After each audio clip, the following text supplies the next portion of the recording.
नमस्ते बच्चों। और आज हम लोग कक्षा 12 भूगोल में कुछ अगले टॉपिक पे डिस्कस करेंगे। इसके पहले हम लोगों ने द्वितीयक क्रियाओं से संबंधित ढेर सारे टॉपिक कवर किए थे, जिसमें विनिर्माण से संबंधित बातें हुई थी। इसके अलावा कौन कौन से ऐसे उद्योग हैं अलग अलग आकार के आधार पे, कच्चे माल के आधार पे, इन सब के बारे में हम लोगों ने डिस्कस किया था। अब इसके बाद आज हम लोग अपना अगला टॉपिक लेकर के चल रहे हैं, और जिसमें लौह इस्पात उद्योग, इसके बारे में कुछ बातें करेंगे, कुछ चर्चा हम लोग करेंगे लौह इस्पात उद्योग के बारे में।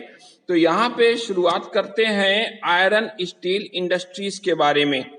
और ये जो आयरन स्टील इंडस्ट्रीज है, ये वास्तव में आधुनिक समय में जो औद्योगिक युग चल रहा है, उस युग में मेन जो भूमिका है वो मशीनों की ही है। और मशीनों का निर्माण किससे होता है? लौह इस्पात से होता है। और लौह इस्पात से होगा हर चीज। मकान बनाएंगे तब भी लोहे का काम है, और दूसरी मशीनें हैं, गाड़ियां हैं, मोटर गाड़ियां हैं, सभी जो है लौह इस्पात से ही बनेंगी। तो ये व्यवसाय बहुत ही तेजी से फला फूला, और सभी व्यवसायों की एक ये मास्टर की है। साथ में बिना इसके औद्योगिक विश्व की कल्पना हम नहीं कर सकते।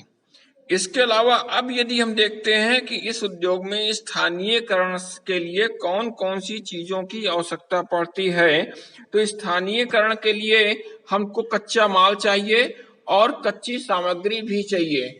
इसके बाद लौह इस्पात उद्योग के लिए कच्चा लोहे का होना बहुत ही जरूरी है, और लोहे को गलाने के लिए कोयला या साफ करने के लिए चूना, मजबूती के लिए टंगिस्टन, मैग्नीज, क्रोमियम आदि ये सभी आवश्यक रहते हैं।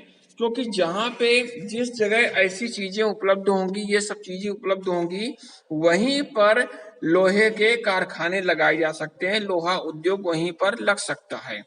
इसके अलावा और भी यदि हम आगे बात करते हैं तो हमको स्वच्छ जल की आवश्यकता होती है, क्योंकि लोहे को ठंडा करने और भाप बनाने और चूने को साफ करने के लिए हमको स्वच्छ जल की भी आवश्यकता होगी। शक्ति के साधनों की भी आवश्यकता पड़ती है, और सस्ती और प्रचुर मात्रा में हम लोग कुशल श्रमिक भी चाहिए हमको एक तरह से। इसके अलावा यातायात के हमको सुगम साधन चाहिए, क्योंकि जो भी तैयार माल होगा वो एक स्थान से दूसरे स्थान तक आसानी से पहुंचाया जा सकता है।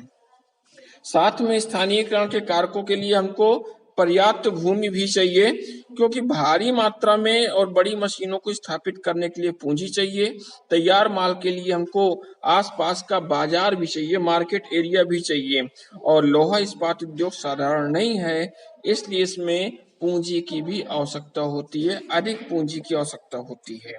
अब इसका यदि हम विश्व वितरण देखते हैं, तो इस विश्व वितरण में हमको ये भी पता चलता है कि इसके जो उत्पादक देश हैं, यूएसए, रूस, Britain, Germany, France, Japan, Belgium, Italy आदि हैं।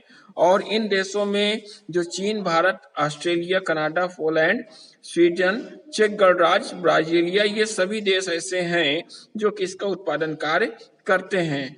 और इसके अलावा अब यदि एक एक देशों की हम बात करते हैं, तो यहाँ पे आता है संयुक्त राज्य अमेरिका। और यहाँ पे जो प्रमुख क्षेत्र हैं, यहाँ पे हमको मिल रहा है पिट्सबर्ग क्षेत्र।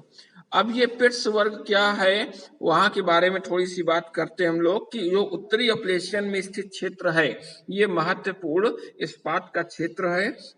और यहाँ के प्रमुख क्षेत्रों में पिट्सबर्ग, यंगस्टन है, ब्रेडाक है, हीलिंग है, जेम्सटाउन है, ये सभी हैं। इसके अलावा जो मध्य अटलांटिक का क्षेत्र है, इसमें मैसाचुसेट्स से मैरीलैंड तक ये विस्तृत है, और इसमें बेथलहम है, लेबनान है, और साथ में फिलिप्सबर्ग है, ईस्टर्न है। इसके अलावा ईरी झील का भी क्षेत्र है। और यदि हम और देखते हैं अमेरिका के क्षेत्रों में, इसमें शिकागो गाड़ी क्षेत्र भी है, और जो यहाँ पे लौह इस्पात उद्योग के लिए प्रसिद्ध है। इसके अलावा यदि हम और भी जगह देखते हैं, तो अलाबामा क्षेत्र भी हमको अमेरिका में मिल रहा है, टेनेसी राज्यों में ये विस्तृत है, और ये पूरा क्षेत्र हमारा पिट्सबर्ग कहलाता है। इसके अलावा पश्चिमी क्षेत्र भी है, और इस्पात के कारखाने छोटे और दूर दूर तक यहाँ पे स्थित हैं। यदि हम रूस की बात करते हैं तो इस रूस में भी दक्षिणी यूक्रेन का क्षेत्र है, इसके अलावा दक्षिणी यूराल क्षेत्र, पश्चिमी साइबेरिया क्षेत्र, मास्को तुला क्षेत्र और ट्रांस काकेशियन क्षेत्र है।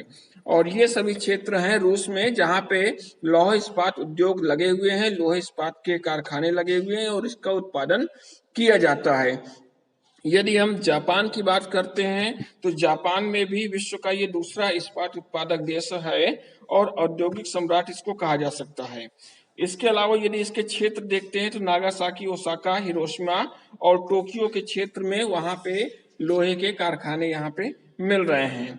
वहीं पे यदि हम जापान के बाद चीन की बात करते हैं तो चीन में कौन कौन से क्षेत्र हैं, मानचित्र में आपको ये दिखाई दे रहा है, जिसमें दक्षिणी मंचूरिया का क्षेत्र है, उत्तरी चीन है और निचली यांगसी घाटी क्षेत्र है। और ठीक इसी तरह जो जर्मनी प्रमुख उत्पादक क्षेत्र है, इसमें रूर क्षेत्र है। अब ये रूर क्षेत्र है, ये जर्मनी का सबसे बड़ा लौह इस्पात उत्पन्न करने वाला क्षेत्र है और दूसरा क्षेत्र सार क्षेत्र है। और यदि हम छोटे देशों की बात करते हैं तो यहाँ पे हमारा देश भारत देश भी मिलता है और इटली है और कनाडा है। भारत में कहाँ कहाँ लोहा इस्पात का काम होता है, लगभग 10% ये क्षेत्र है, 10वां ऐसा हिस्सा है और विश्व का और एशिया में तीसरा स्थान है जहाँ लोहे का उत्पादन इस्पात का किया जाता है। और प्रमुख केंद्र में जमशेदपुर, भिलाई, बोकारो, राउरकेला, दुर्गापुर, कुल्टी है और विशाखापट्टनम है। तो इस प्रकार आज हम लोग ने लोहा इस्पात क्षेत्र के बारे में हम लोग देख रहे थे और अपने अगले टॉपिक में हम लोग कुछ अन्य चीजें डिस्कस करेंगे और इसके नोट्स बनाकर